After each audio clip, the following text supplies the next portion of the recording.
Gente, hoje eu vou falar um pouquinho da memória operacional. O que é isso? O que é memória operacional? Como é que ela funciona no nosso dia a dia? Bom, para começar, eu vou me apresentar, né? Um pouco as pessoas aqui não me conhecem. O meu nome é Jaqueline. Eu sou psicóloga, participo, né? Atuo na clínica cognitiva junto com a Renata e tenho formação em terapia cognitivo-comportamental. Esse tema é um tema muito legal porque poucas pessoas dão importância para a memória operacional. A gente fala muito de memória de curto e longo prazo, mas a memória operacional ela tem um papel muito fundamental na nossa vida, no nosso dia a dia, e é sobre esses papéis, essas coisas, de como que ela atua que a gente vai conversar hoje, tá bom? Se vocês tiverem, hoje vai ser mais um formato assim de informação mesmo.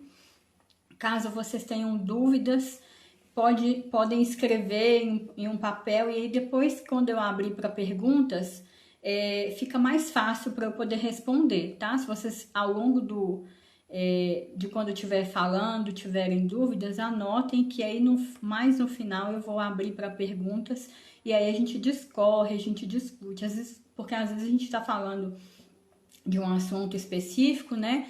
E fica difícil para eu poder ver as perguntas e interagir ao mesmo tempo, tá bom? Sônia, Iblia Cruz, sejam bem-vindos. Carmen, Adriana, pessoal que tá chegando aí, sejam todos bem-vindos.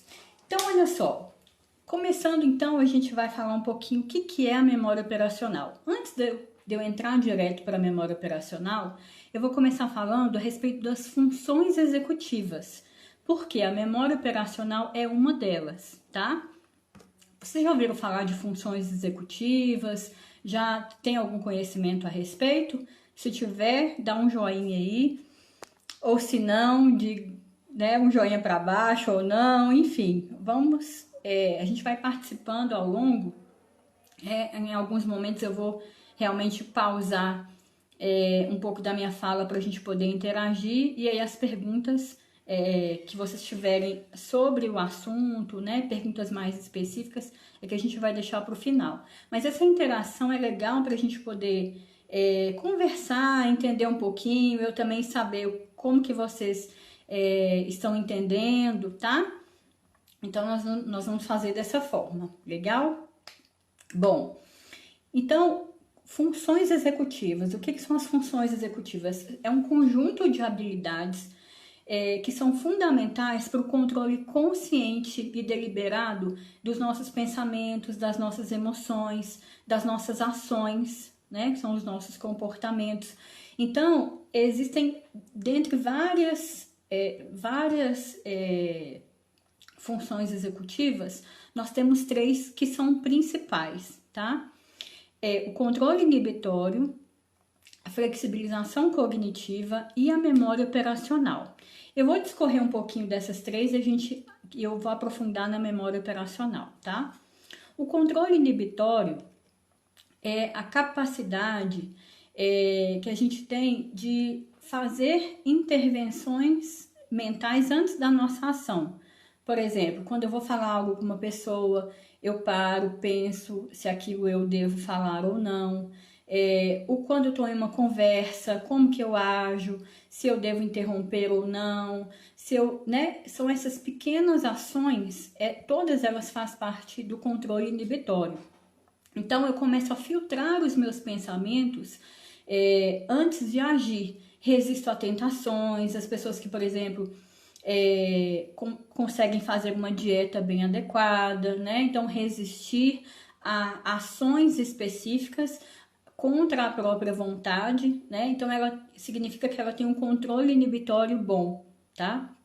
A flexibilização cognitiva, ela está relacionada à capacidade de mudar o foco atencional, ou seja, eu presto atenção, eu estou focado em uma coisa e quando eu faço essa flexibilização cognitiva, eu passo a olhar de outros ângulos aquela mesma situação e consigo fazer mudanças do meu pensamento, do meu comportamento, tá? Então, a flexibilização cognitiva, inclusive, é um dos focos dentro hoje da terapia cognitivo-comportamental, que é quando eu tenho um foco atencional específico para algo e isso está me atrapalhando a viver bem, me atrapalhando com a comunicação com outras pessoas, atrapalhando no meu dia a dia. Então, nós fazemos essa ressignificação de pensamento através da flexibilização cognitiva. Então, eu passo a olhar por outros ângulos aquela mesma situação, buscando uma solução de problemas. E a memória operacional, né, que é o nosso foco de hoje, que é a memória operacional, que é a capacidade de manter e manipular informações mentalmente. Isso possibilita relacionar, integrar informações, lembrar sequências, ordens, projetar ações futuras, né? Ela está ligada a um conjunto de processos que permite a gente armazenar e manipular essas informações temporárias e realizar tarefas cognitivas complexas ao mesmo tempo, né, como a compreensão da linguagem, como a leitura, a aprendizagem, o raciocínio. Então, tudo isso está interligado, tá? Quando eu tenho uma memória operacional boa, adequada, né, ela está muito ativa, eu tenho em várias situações do meu dia a dia, eu tenho mais facilidade em realizar as tarefas.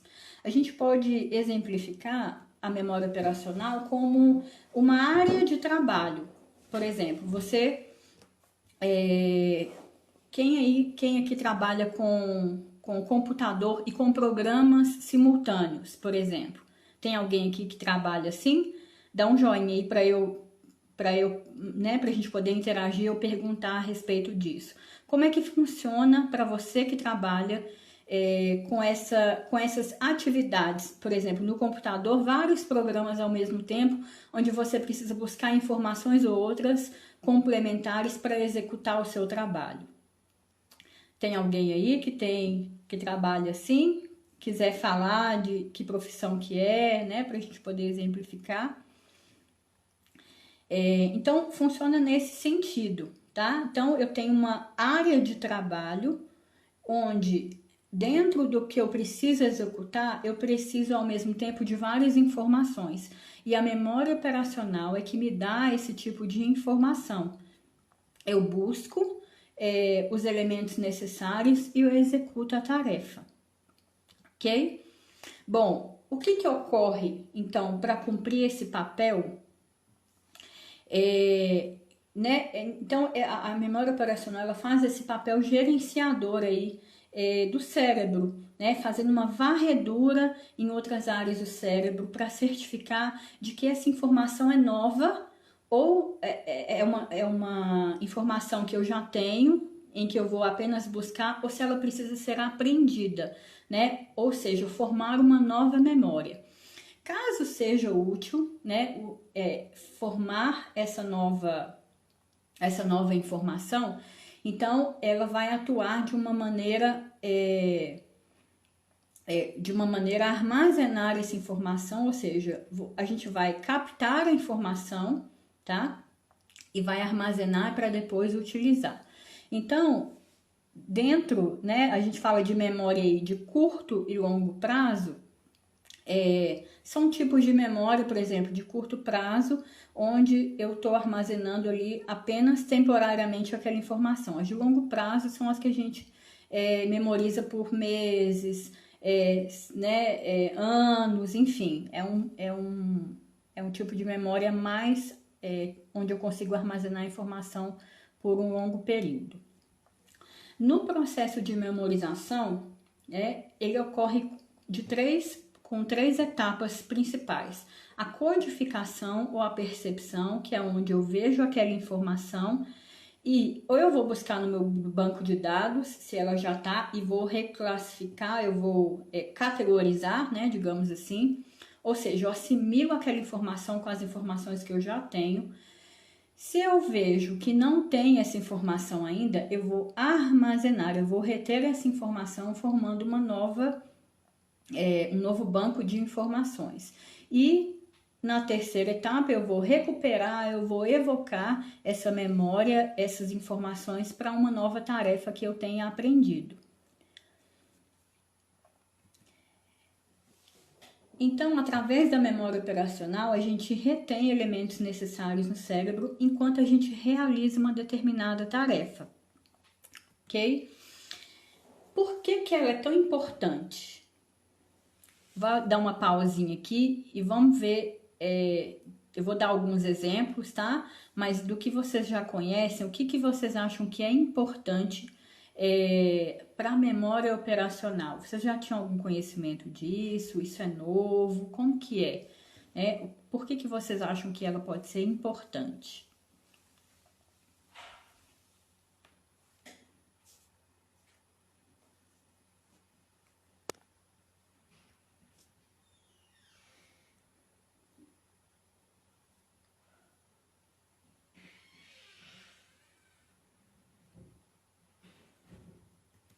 Vou pegar alguns exemplos aqui, tá? O que vocês acham sobre a memória operacional ser importante no dia a dia? Essa aqui é a pergunta, ok? A gente costuma dar pouca importância porque são as atividades que a gente realiza, né, que a memória operacional é responsável, muitas vezes elas são muito implícitas, sabe? Assim, parece que é coisa lógica da nossa mente, mas quando a gente vai explorar isso, a gente vê que são informações muito complexas, né, que o cérebro precisa assimilar para dar resposta. Nos estudos, muito utilizada nos estudos, principalmente, né, na compreensão, na obtenção da informação, uma informação nova, onde a gente precisa assimilar, né? E aí eu obtenho essa informação, eu preciso assimilar essa informação no meu cérebro e dar uma resposta, ou fazer um resumo da explicação do professor, ou do livro, né? Então, é a memória operacional que vai fazer esse tipo de trabalho, tá? De compreensão e dando uma resposta. Em uma conversa também, quando a gente... Nesse momento aqui, né? Eu tô conversando com vocês, vocês estão assimilando isso que eu tô conversando e obtendo uma compreensão disso. Então, é uma atividade cerebral altamente complexa do cérebro, né? Só que é tão implícito, de estar já tão no nosso dia a dia, nas nossas tarefas, que a gente não para observar. E aí a gente começa a detectar, por exemplo, algumas falhas. Já aconteceu com você de estar fazendo um trabalho aqui e tal, fazendo alguma tarefa específica, e aí você se levanta para ir em outro lugar, pegar alguma coisa, chegar lá, você esqueceu por que você estava indo lá, né? Isso é um sinal de memória operacional fraca, né? Uma falha na memória operacional. Então, se a gente não assimila essas informações de uma maneira correta, isso começa a nos atrapalhar no nosso dia a dia, né? Bom, uma coisa que é muito importante na memória operacional é a execução de tarefas, por exemplo. Quando você está, suponhamos, lá na sala de aula, o professor fala, pegue o livro X, abra ele na página 150, veja o título do livro, escreva no seu caderno, faça um resumo, escreva o seu nome no canto direito e escreva uma redação a respeito do assunto. São várias informações por etapa, né? E aí, quando a gente tem essas falhas na memória operacional, o que ocorre muito? Eu lembrar da primeira instrução e das primeiras ou das últimas, o meio fica meio embolado.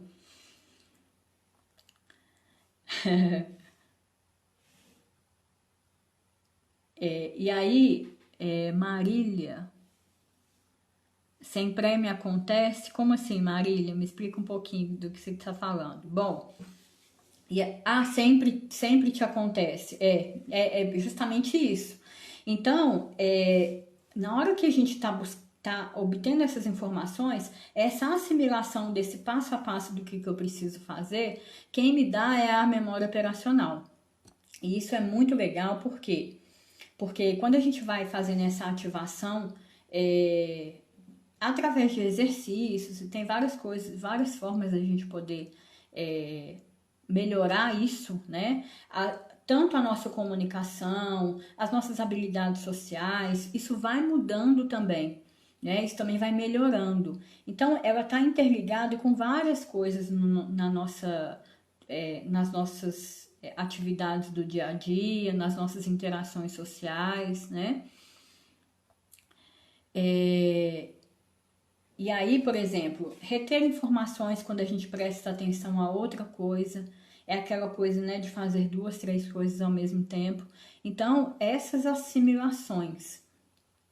Vamos pensar, por exemplo, quando a gente vai sair você pega o seu carro, por exemplo, e vai para um outro lugar, um lugar que você não conhece.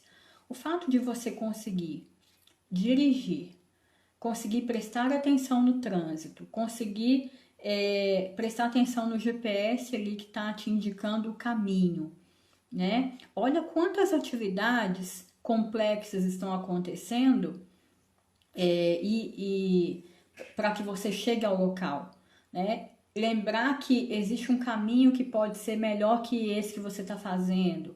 Então, essas várias assimilações, elas estão ligadas à memória operacional. É a memória operacional que permite que essas assimilações sejam feitas. Uma outra coisa é o lembrar de compromissos, organização, por exemplo, do que você precisa levar para uma viagem, né? Ter noção de tempo e planejamento quando você vai executar, vai fazer a sua agenda do dia seguinte, por exemplo. Então, você conseguir assimilar tempo, espaço em relação a essas tarefas, todas elas estão ligadas a essa função executiva, tá? Conter impulsos, eu já falei um pouquinho, né? Principalmente em relação à alimentação ou a comportamento mesmo de um modo geral. É bastante nesse sentido. Bom, dentro da memória operacional existem alguns múltiplos componentes, tá? Que eu vou falar com vocês quais são eles. Nós temos o executivo central. Dentro do executivo central, nós temos a alça fonológica, o retentor ou buffer episódico e o esboço visoespacial. A alça fonológica está ligada mais à linguagem. O retentor ou buffer episódico, que é a mesma coisa, está ligado à memória episódica. E o esboço visoespacial está ligado à semântica visoespacial. Vou explicar rapidinho o que é cada uma dessas coisas, tá? Para que você consiga assimilar melhor. O executivo central é o componente da memória operacional ali responsável pelo gerenciamento do foco atencional. Vocês já viram algum filme onde tem um robô e aquele robô ele olha para... Ele tá ali, por exemplo, buscando o alvo dele. E aí ele vai, encontra o alvo e aí ele faz aquela seta, né? Busca aquele alvo ali e ele identifica, faz aquele reconhecimento. É justamente isso, né? É muito parecido com isso. Então, ele dá o foco atencional e aí ele vai revisar no sistema o reconhecimento, né, no sistema cerebral e o reconhecimento daquela informação. É uma informação nova, ele faz um novo, ele vai reconhecer ele como uma nova memória, né, vai buscar armazenar aquela informação. Se é uma informação que ele já conhece, ele vai executar ali, buscando o que precisa ser, trazendo, né, as informações presentes ali para poder executar aquela tarefa. E aí, dentro dele, nós temos a alça fonológica. O que é a alça fonológica? É um componente da memória relacionado ao armazenamento temporário de informações acústicas, que está mais ligado ali à linguagem, né, relacionados à fala. Então, quando você tudo que está ligado à linguagem está dentro desse campo, né, da alça fonológica. Memória auditiva de curto prazo, por exemplo, eu estou em uma ligação e eu queria falar em um determinado setor. Não era esse setor que eu tinha que falar. E aí a pessoa vai e me passa a informação do telefone que eu preciso ligar. E aí, só que eu não tenho papel e caneta para anotar ali na hora. O que eu faço? Eu ouço, né, e rapidamente eu memorizo aquela informação para eu poder ligar no número correto que eu preciso. Então, nisso eu estou usando a alça fonológica, né, que eu obtive essa informação através de um mecanismo auditivo, onde eu vou poder utilizar ali aquele número. Tempo, né? Qual que é o tempo ali dentro dessa memória operacional onde eu consigo reter essa informação? Tá mais ou menos entre 7 e 14 segundos, tá? Tem pessoas que conseguem muito... quando você não fica repetindo, né? Porque na memória operacional, quando você repete, suponhamos, eu tô acabei de ouvir o número e fico repetindo verbalmente, então eu tô novamente falando para mim mesma, né? E isso vai criar o quê? Talvez pode ter um armazenamento de um tempo maior. Mas o momento em que eu utilizo a memória operacional, de fato, é quando eu ouço o número e só através dessa informação eu ou posso tentar memorizar mentalmente, aí tem várias técnicas que você pode utilizar, né? Ou repetir mentalmente os números para que aí eu consiga ligar, né, nesse número sem que eu precise escrever. E aí tem dentro também da alça fonológica, né, esse processamento fonológico ele influencia no aprendizado de novos idiomas, por exemplo. Eu vou fazer assimilações entre objetos, né, palavras que já existem, fazer uma nova assimilação daquela palavra com uma palavra nova, né, ou seja, de um outro idioma. O desenvolvimento da leitura, a autoinstrução, tudo está ligado nesse sistema. O retentor ou buffer episódico é um componente da memória relacionado à ligação de estímulos da natureza. É uma integração das informações através ali do tempo em que eu estou vivendo naquele momento. O que é um exemplo disso? Quando você encontra um vizinho seu de manhã, né, e vai cumprimentá-lo, o que você diz para ele? Geralmente um bom dia, né? Olha isso, é tão simples, mas é tão complexo ao mesmo tempo e a gente não se dá conta, tá? O fato de eu dizer bom dia, o meu cérebro ele precisou assimilar que eu estava em um momento da manhã, né? Para que eu desse uma resposta coerente com o tempo que eu estou vivendo.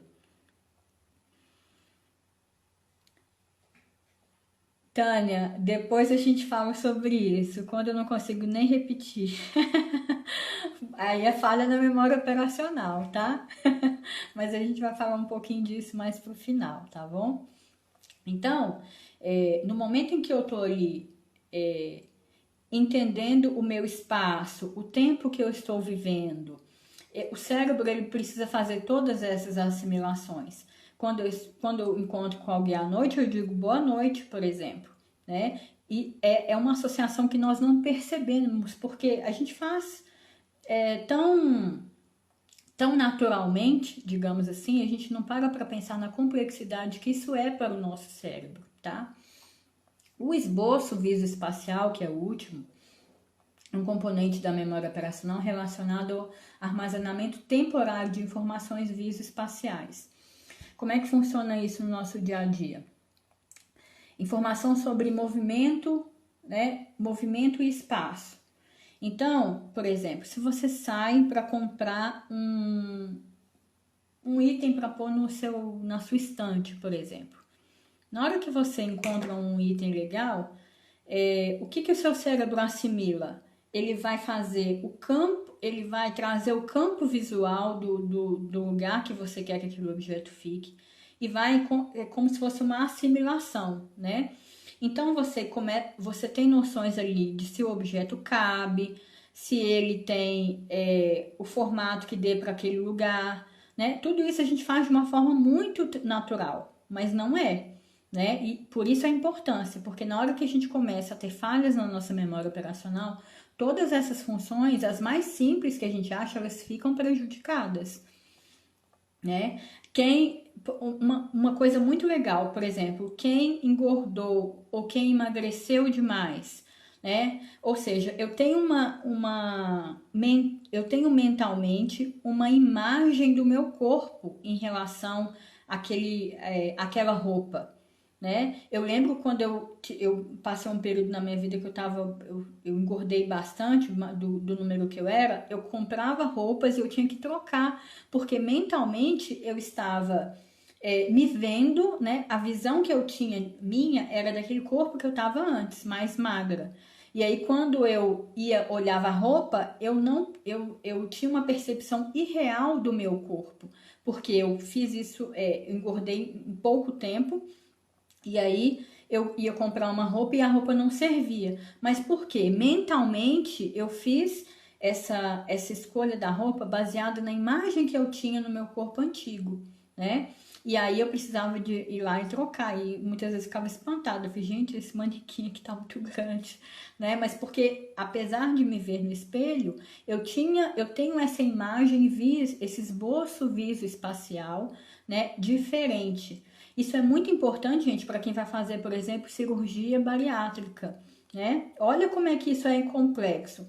Tem pessoas que fazem cirurgia bariátrica, elas emagrecem, e como é que elas continuam andando? Do mesmo jeito que elas continuavam quando estavam com peso acima. As roupas, elas não deixam de usar as roupas antigas, né? O corpo tá ali magro, mas aquela sensação de que o corpo ainda, né, mentalmente o corpo ainda não emagreceu.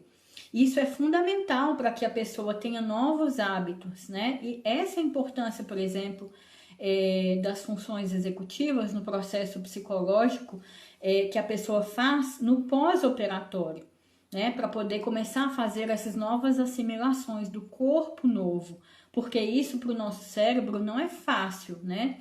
Às vezes, visualmente, a gente pensa, ó, que legal, o processo é simples, é rápido, mas isso mentalmente é mais complexo, né? E é por isso que a pessoa precisa ter um acompanhamento mais específico, principalmente no pós-operatório, que as pessoas negligenciam bastante, né? Então, essa nova percepção espacial do próprio corpo, das situações, ela é fundamental, né? E essa o esboço visoespacial dentro da memória operacional que vai trazer essa percepção mais realista ali.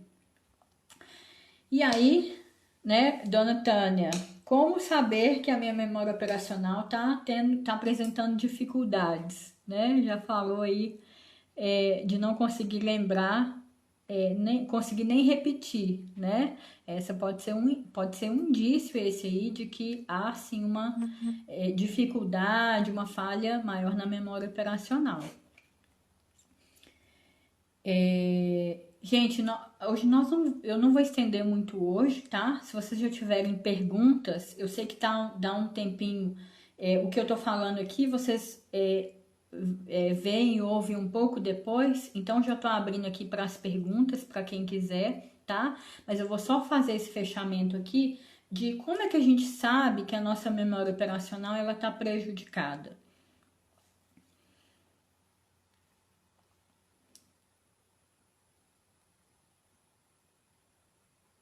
Osterbergrafa. Bom, vamos ver aqui. E boa parte hoje em dia perde a cirurgia por não levar a sério a necessidade do acompanhamento psicológico. Fato, né? Porque isso é muito sério. é um tipo de cirurgia muito agressivo, que traz comprometimento, né? É algo para ser bom, mas ao mesmo tempo precisa ser muito consciente, né? E essas implicações elas podem levar a prejuízos ao invés de ajudar, né? Então é preciso fazer sim um acompanhamento psicológico. Então vamos lá, gente. Um exemplo que eu já dei é esse. Tô ali fazendo uma atividade ou cozinhando, vendo alguma coisa, corro para um outro lugar para pegar algo, chego lá, esqueci, né? Falha na memória operacional.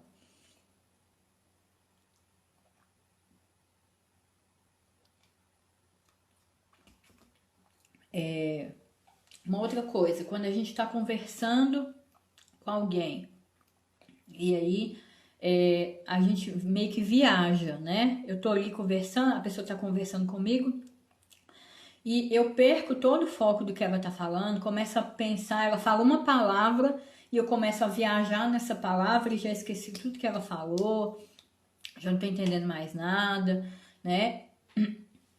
Também é uma falha na memória operacional.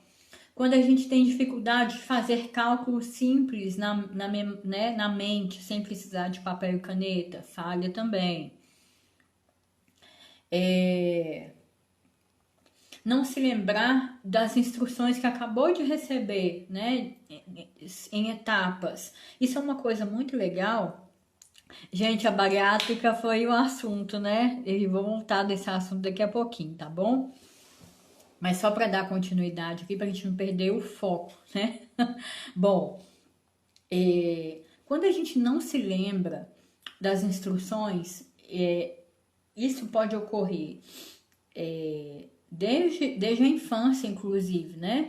Porque quando a gente está no período da infância, nós estamos ali em formação dessas funções executivas. Então, uma dica, por exemplo, para quem tem crianças, para quem tem filhos pequenos, é passar as instruções que precisa de pouco a pouco, para que ela faça essas assimilações aos pouquinhos. Quando você fala para uma criança, por exemplo, guarda o seu material, faz o dever de casa, depois vai escovar o dente, faz isso, faz aquilo, ela vai se perder ali, porque ela está em construção dessas funções executivas. Então, o que é legal de fazer para que ela não se perca nessas atividades? Você vai dando as instruções aos poucos. Por exemplo, um de cada vez. Quando você vê que ela já está fazendo, você passa para duas coisas de cada vez. E aí você vai escalando, aumentando essas tarefas e ver o quanto que ela consegue cumprir, tá? Com idosos também é legal fazer isso, porque o idoso ele já está numa etapa, né, de perca dessas funções executivas, né, já está no declínio delas. Então é importante para fazer essa estimulação como forma de exercícios mesmo ali, para poder ajudar as crianças e os idosos, tá? Lucy, algum exercício para que possamos melhorar essa captação de dados para a memória? Tem alguns, eu vou falar aqui, e tem uma outra coisa também que eu quero dizer para vocês a respeito disso, tá? Como treinar a memória operacional. A gente vai chegar ali, rapidão. Bom,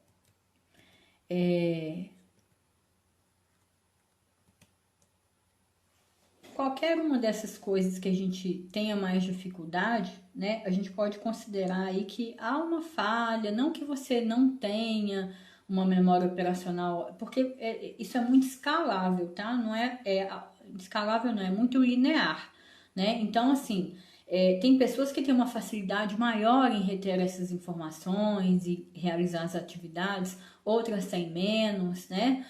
O importante é que a gente vá se comparando conosco, né? Você se compara consigo mesmo, não dá pra gente se comparar com uma outra pessoa, porque senão pode ficar muito discrepante, né? A gente pode se sentir frustrado e tudo mais. Então, a ideia é que você treine a sua memória operacional para que você fique melhor em relação a como você conseguia realizar tarefas antes e atualmente e futuramente. Vai fazendo essas comparações, mas sempre consigo mesmo, tá bom? Bom, como é que a gente pode treinar a nossa memória operacional? Aqui no Brasil, não existe assim não que eu tenha pesquisado, né, algo que seja muito explícito, como é que fala? Científico, né? Eu conheço uma ferramenta que é científica para treino específico de memória operacional, tá? Essa ferramenta se chama Cogmed e a clínica, por exemplo, né, a cognitiva, ela é credenciada do Cogmed. Então, eu sou uma psicóloga tutora desse programa, e aí são exercícios que a pessoa faz durante um período determinado. Ali a gente vai verificar qual que é esse período, conforme o programa que a pessoa escolhe, e vai fazer esse treinamento da memória operacional, tá? Mas, de uma forma mais leve, você pode fazer esse treino através de brincadeiras, por exemplo, de música, através de jogo de memória mesmo, né? Onde você vai aumentando, escalando ali o número de instruções, de tarefas, né? Um exemplo, tem uma musiquinha infantil que a gente, dentro da pastoral da criança, né? Que eu atuo, por exemplo, a gente trabalha esse tipo de memória, Então, é uma musiquinha onde eu vou falando, meu boneco de lata bateu a cabeça no chão. Aí ele bateu a cabeça, depois ele bateu a perna. Bateu a cabeça, a perna e o braço. Sabe? A gente vai escalando. Então, o que a criança vai fazer? Através da música, ela vai estimulando a aumentar o que seriam de etapas, né? Ela vai aumentar essa capacidade de memorizar essas etapas assim, do boneco, né, para que ela consiga assimilar e cantar a música toda. Uma outra coisa, uma brincadeira que é muito legal que a gente faz com as crianças, e você pode fazer com idosos também, você colocar alguns acessórios, tipo colar, brinco, ou quando é homem, um boné, será um laço, alguma coisa assim que seja diferente. Então você tá de frente a frente com essa pessoa e pede ela para virar. Então você retira alguma coisa e depois ela volta e ela tem que adivinhar o que você retirou, o que tá diferente. Aquele jogo dos 7 erros também é muito isso, né? Da gente olhar para a imagem real e depois olhar para outra imagem e perceber o que está de diferente ali. O que é legal também? Palavras cruzadas. Tem várias coisas que a gente pode estimular as funções executivas, tá? Sobretudo a memória operacional. Bom, deixa eu ver se passou alguma pergunta aqui.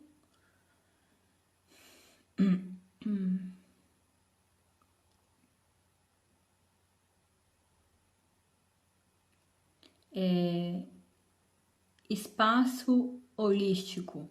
Interessante o que você disse sobre funções executivas. Pode dar exemplo do que você utiliza no consultório com esses pacientes? Bom, como eu te falei, aqui na clínica, para treino de memória operacional especificamente, a gente usa o Cogmed, tá? Cogmed, inclusive, ele é muito recomendado para quem tem TDAH, para quem passou por uma cirurgia do cérebro, porque ele trabalha a neuroplasticidade cerebral. O que é essa neuroplasticidade? É a capacidade do cérebro, da estrutura cerebral se reorganizar, abrindo mais esse campo, né, para que a pessoa consiga trabalhar melhor a memória operacional e também para que ela consiga criar, né, e fortalecer novas conexões cerebrais, tá? Então ela trabalha realmente na estrutura, melhorando muito a capacidade de memória operacional e ela consiga fazer novas assimilações, a pessoa fica mais organizada, ela consegue construir a partir disso várias outras coisas, né? Para que ela se sinta melhor, inclusive melhor a autoestima. Por quê? Quando eu tô com a autoestima baixa, quando a gente está com uma memória operacional fraca, a gente não consegue entender muito bem, fazer essas assimilações nas conversas, né? Entender o que o professor, por exemplo, em sala de aula está dizendo, e os alunos sofrem muito com isso, né? Porque aí tira nota baixa, aí não consegue interagir socialmente com os colegas, tem dificuldade em jogos de interação para entender as etapas do jogo ou para poder entender as regras do jogo, né? Então, às vezes nem é uma questão de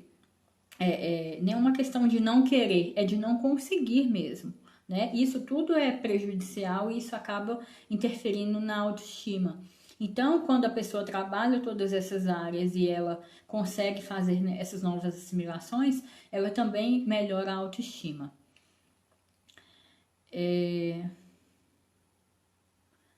No jogo dos 7 erros, acerto todos e muito rápido. Tem dificuldade em gravar números. Seria legal, Tânia, fazer justamente pegar essas atividades onde você vai utilizar números. Você pode começar com algo bem simples, por exemplo, criar cálculos matemáticos. Tem uns dominós que é de cálculos que é muito legal para poder trabalhar. Então, vai começando ali aos poucos com números pequenos e vai escalando para números maiores à medida que você for conseguindo acertar. Tá. A pergunta é mais relacionada a paciente pós-bariátrica. Bom, eu vou falar da minha experiência, tá? Eu não tenho muita experiência porque eu não faço muitos atendimentos com pacientes de bariátrica, tá?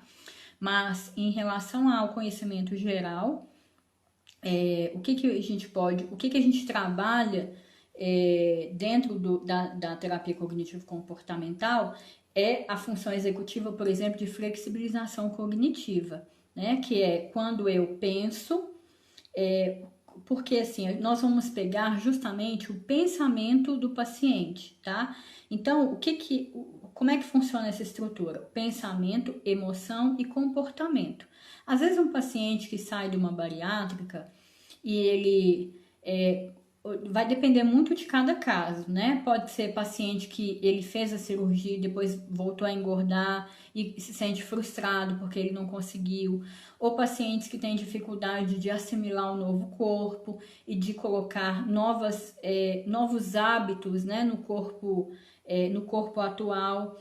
Tem gente que emagrece demais na cirurgia e aí ele fica com aquele pensamento de que ele precisa, a vontade de comer bastante, né? Então, as pessoas têm uma ilusão de que após a bariátrica, a mente vai mudar. Porque elas pensam como um todo, elas não pensam que o corpo muda, mas a mente ela continua com aqueles pensamentos antigos, né? Então, a pessoa tende a acreditar que isso vai ser num passe de mágicas, e não, né? Então, por isso que é importante o antes, inclusive antes da pessoa fazer a bariátrica, ela tem um acompanhamento psicológico que seja muito bem estruturado para que ela entenda todas essas etapas, que não é no passe de mágica. Inclusive, tem pessoas que têm uma ideia irrealista de que ao sair da cirurgia bariátrica, ela vai estar linda, maravilhosa já, né? Assim, com o corpo do jeito que ela pensou. Ou ela pensa em atingir isso em poucos dias. Então, é necessário, principalmente, esse acompanhamento para que ela consiga entender que isso é um processo, entender que isso vai demandar um esforço muito maior do que se ela tentar por um outro meio não cirúrgico, né, não invasivo. Então, ela precisa ter toda essa estrutura. E aí a gente trabalha da seguinte forma: quais as emoções que ela tem em relação àquela situação específica? Vou dar um exemplo para poder ficar mais claro, tá? ela ficou frustrada porque ela queria comer um hambúrguer, mas aí ela começou a comer e não conseguiu. Ela começou a passar mal, né? Qual que era o sentimento dela? Qual que era a vontade dela? A vontade de comer um hambúrguer, né? Ela queria ali ter um momento prazeroso com aquilo, né? Com aquele alimento. O que está por trás desse pensamento, desse prazer ali? Né? E aí a gente vai investigar que pensamento que é esse. Suponhamos, eu comi porque eu fiquei triste, porque eu ainda não estou no corpo que eu desejo, né? Então ela estava utilizando aquilo ali como o que a gente chama aqui de estratégia compensatória para que ela consiga tirar aquele sentimento ali de frustração, né? E aí a gente vai entender como que esse pensamento funciona para a manutenção daquele hábito e a gente vai quebrar esse hábito, né? Essa manutenção através da flexibilização cognitiva. Ela precisava então comer um hambúrguer para se sentir melhor, ou ela precisava de outros tipos de estímulos, outras coisas que poderiam fazer com que ela se sentisse melhor? Então, aí ela vai entender que o hambúrguer ele não teve uma função nenhuma ali, né? Que era somente para poder suprir, né? Para poder, na tentativa de suprir algo que estava ali faltando para ela, né? A tentativa de quebrar essa frustração. Então, a gente vai... o paciente entende isso e ele vai começar a utilizar outros meios, né, porque ela entende que aquilo ali era por conta da frustração, não necessariamente porque ela queria comer um hambúrguer. E aí a gente vai fazendo essa flexibilização e ela vai criando novos hábitos em relação àquela questão do que pode ser mais útil para que ela se sinta melhor. Ok? Gente, tem mais perguntas? Deixa eu ver aqui quantas horas. A gente já vai encerrar. Gente, ficou claro? Espaço holístico, vou te chamar assim, que tá, né? Deu para responder? Ficou claro? Alguém tem alguma dúvida ou mais alguma pergunta? Tânia, ficou claro?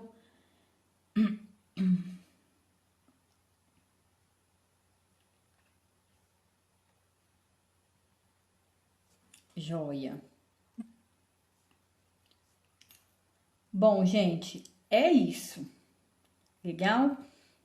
Agora, por exemplo, quem tiver essa necessidade, quiser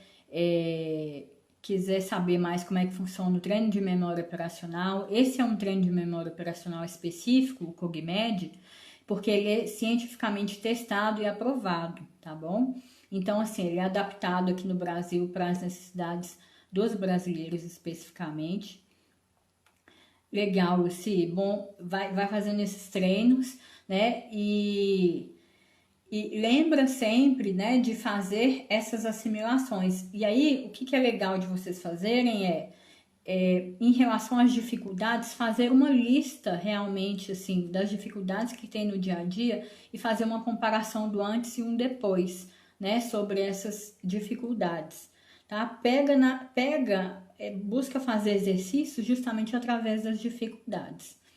Mas, voltando ao CogMed, a clínica credenciada do CogMed, a gente faz um treinamento, eu faço um acompanhamento muito de perto, né, onde você tem exercícios estruturados para poder fazer esse treinamento, tem gráfico, tem um relatório completo, a gente consegue mensurar como é que estava a sua memória operacional antes e vai fazendo durante os exercícios, tem algumas partes onde vai mensurando, a gente conseguir entender sobre essa melhora, tá? E ele faz um efeito, inclusive, após terminar os exercícios. Então, a gente faz uma sessão de follow-up 6 meses após, porque justamente, como ele trabalha na neuroplasticidade, para poder fazer essa assimilação de quais as melhoras que obteve no pós-exercício. Então, a gente faz os exercícios ali específicos e quando você para muitas pessoas a assimilação é mais rápida no dia a dia, para outras ela demora um pouco mais. Então essa assimilação é do exercício para a vida, para o seu dia a dia, para as suas atividades normais. Então é isso que o Cogmed faz, tá bom? Gente, agradeço. A clínica, Luci, fica na Rua Padre Rolim, 769. Fica bem próximo aqui, esquina com o Bernardo Monteiro. Próximo ao Colégio Arnaldo, né? Aqui em cima na Avenida Brasil, próximo ao João 23, tá bom? O telefone da clínica, para quem quiser anotar aí, eu poderia ter deixado no comentário, mas eu esqueci, tá? Mas eu vou passar para vocês. Para quem quiser me ligar, ou pode mandar também um direct, não tem problema, tá? Mas o número da clínica é 98331 1094, tá bom? E aí quem quiser conhecer, quem quiser saber como é que funciona o Cogmed, pode ligar, né? E eu passo as informações, a gente liga e conversa, tá bom? Tá, então, é isso, tá bom, pessoal? Agradeço muito a participação de todo mundo. Espero vocês na próxima, tá bom? Um abraço, tchau, tchau.